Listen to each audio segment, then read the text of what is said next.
Welcome back to Hungary. What it is like to return? Well, I always look forward for every year to come back. It's like my second home. If you really ask me, I feel, yesterday I was telling somebody that it feels like, my father in fact, I was talking, I said I feel like, was I born in my last birth here or what? I don't know, but it has a connection with me and I love this country. And I love coming back here every year for the people here, my students who love me and take care of me, and for them I come to help them with the dance, with what they want to do. So it's my pleasure to come every year and enjoy the moment here. What is it like to meet the old students again and work with new ones too? The old students, as a teacher, it's always nice to have the students who can continue, because you feel that your work is being restored and somebody is following it and continuing it. So I have these old students who want to continue, and it's not that easy for everybody to give that same kind of time, but they have made every effort to continue it and develop the interest for other new students. So when I come, so these new students, what they have, started with them, they come and join my workshops. And when they join the workshop, they have a different view when they see me, and they feel that it is something that the teacher is there, so they see that the difference also once they have a workshop with me. And some of them stay back and continue, and it's always good to see the interest, appreciate the main fact that being not from that culture, miles away from, and developing an interest for the culture and the appreciation that and the tradition that come with that culture. I really appreciate my students for that, and to keep their interest ongoing. So it is always my pleasure to teach Western students because the interest they come up with. I respect that interest that they come to learn a different culture altogether, which is so different from their culture. Do you teach only the dance, the forms, a way of living, or do you help out with clothes, makeup sometimes too? Yeah, when they learn, culture is such a thing, like it can be dance, music and all. When you learn things like that, you really bring into that style of tradition. You teach them, so it automatically comes. And in the process, we have a lot of discussions, and how this tradition, how we wear a sari, how we do a Indian style makeup, or how we put the bindi. So they find it very interesting. When Western students come, they are not like small kids. They come when they're adults. They study, they know, they are interested to learn the tradition. Then only they make a move, basically, with their time, the effort, the money, everything that they put. So it values for them a lot, and they have deep interest, then only they come. So when they come, sometimes I have seen, they learn it before. When they come, they know the gesture of like doing, taking the blessings of a teacher, how to touch the feet, how to behave with the teacher in the Indian tradition. It's not like, we have a difference in the cultures of the Western, and we are more friendly and more open in the Western culture, but we have a traditional behavior that we show for a teacher and a student. We're very respectful. So I'm surprised how they know it before when they come, because they definitely have studied it. Some of them have gone to India and seen the situation there. Oh, we need to behave in this way in front of an Indian teacher, because the tradition of India is this, and I need to wear certain clothes in my classroom, not the ones revealing ones. So they already have framed some ideas before, and that's what amazes me in a lot of the students that I teach all over the world. So I definitely, they learn a lot from this culture. Sometimes they learn and still learn when they join the classes and they start learning. They really go deeper into it, because I have a lot of discussion. They see me, we talk, interact. It's just not from the dance, but how the tradition and everything follows. So they get a very good idea, even how the people in India live, talk, and how they, things move around there. So that's interesting for them to even study that. And some of them accept it very well, because cultures are different. And if you go with the open mind, you can be very happy. If you don't go with the open mind, you can be very unhappy.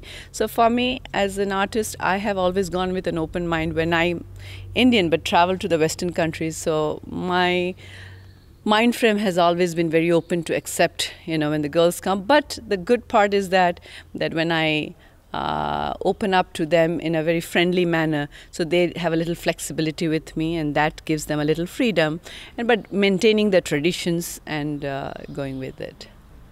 When you are teaching Odisszi, the dance itself, what is that you start with? What are the basics that a student has to get? Maybe it's a movement, or maybe it's about the open-mindedness. First, yes, the open-mindedness to learn the style. It is Indian classical dancing. I'm sure it is the same with the Western classical dancing, which is ballet, we call it. Rigorous training, because from a long time, it takes time to go through all the different stages, because unless you go through the basic in a proper way, you can't reach anywhere. You cannot have a basic standard even of learning the choreographies. So it requires some dedication, some commitment and devotion if you really want to do it in the right way. So time has to be given, but I appreciate the fact that everybody has a different job. It's not their living, But from there, even if I want them sometimes, you need to practice and get all this thing done when I see it next time. They make an effort to do it. Definitely they take out, because, I'll come next year and I'll see them. So there is a way, there's a process of getting through the basics, and you have to, there are different exercises that you start with, then you go to the basic steps that you learn. The exercises prepares you for the basic steps. So the way the exercises are designed, that it prepares your body and every portion of your body that you can do the basic steps. The basic steps involve the different gestures of your hand and feet movement, body movement.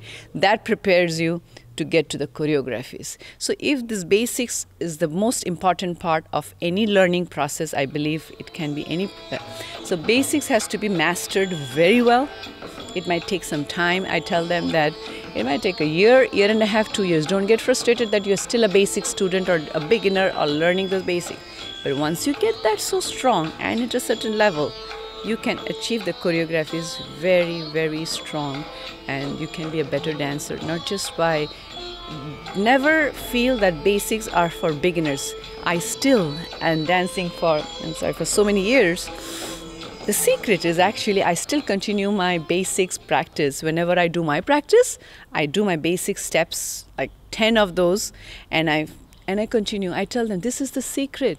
This you have to. I never thought that I've been dancing for 30 years and I don't have to continue a basic practice of 20 minutes in my whole, if I do an hour and a half, 20 minutes for the basics, and then I get to my items and choreographies. So that has to be understood very thoroughly, and I keep repeating that in all my workshops everywhere where I go, and have some very senior, wonderful students who take the advice and try to do it with their best effort as how much they can. You are bringing your choreography also and teaching some students new steps. How can you keep it refreshed, or do you need to adapt it to Western Europe or to European standards, or you would rather keep the traditional line? Yeah, the innovation is something that I'd rather would keep the tradition. There are boundaries that I cannot cross them. So that's laid by my guru. So I can be within the boundaries and make a little bit of innovation, little bit of change of things in my choreographies, and that can be definitely done. But sometimes exploration of different things can give you new creations, which, sometimes the music, first of all. So music sometimes Odisszi has a very traditional music, and I have even my guru, when he was there, we sometimes didn't have to have the original. Mostly he focused on the original music, but he was requested to do like 1 or 2 here, there with a different language and with a different little music. But I think slowly he opened up, and so I tell my students, say in Brazil, I have students who do in the Portuguese songs, which are very famous and written by very renowned writers. And same thing, these girls will be performing on Sunday with a very, Hungarian language, I think, some songs they were telling. So I'm open to that. So these are certain boundaries if they do it within the limits of the dance style, but they can choose certain things of the different music. to explore because of the interest, because people sometimes like when you choose their country stuff, a song which is very popular and the lyrics is very popular, but it has to be not a very it has to match to the dance style also, not like, so the one I'm saying in Brazil that she chose, it is a very soft flowing music, but the dance it fitted very well into that style. So that's what I'm saying. I'm not saying that you can go to rock music and all. So there has to be a balance. There has to be a line where we can go, and then the boundaries to maintain the tradition. And I always like to maintain the tradition and my boundaries wherever I go. So that keeps me going, because I can be deep into my learning process that I had done from my great guru. And I think that's very rich and very deep, and I want to maintain that. Do you still have a guru, or do you have someone who is helping you to develop or to learn and get better? Learning is, I think, it never completes in all lives. It's a continuous process. The knowledge that I have is like a drop of water in a big ocean. Even my guru used to see that, who was the creator of this dance style. So for me, it's like, so. As an experienced dancer for so many years, I have acquired some skills, and I have, when you learn and when you are performing and you are teaching, you feel the dance inside of you, and you sense that, this is when I start choreographing or trying to correct something.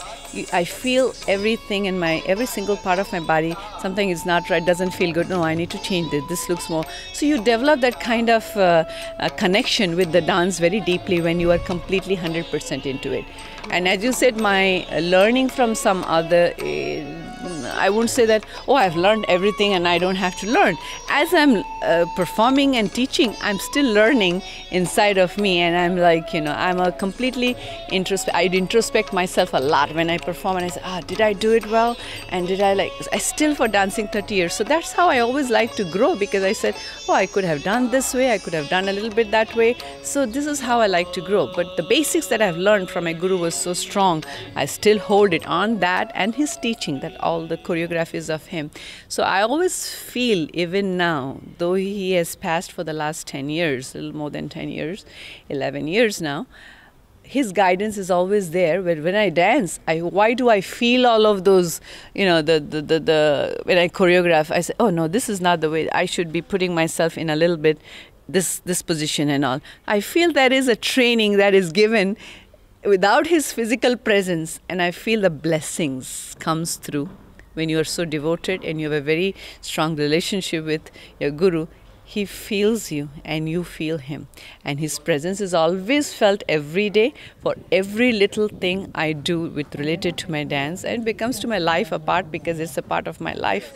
Basically, I enjoy every single moment of what I'm doing. So I feel that he's guiding me at every step. So even a little things that I do, I feel that he's there. He's telling me. He's the one who's watching me. Even if I do something, that came through him.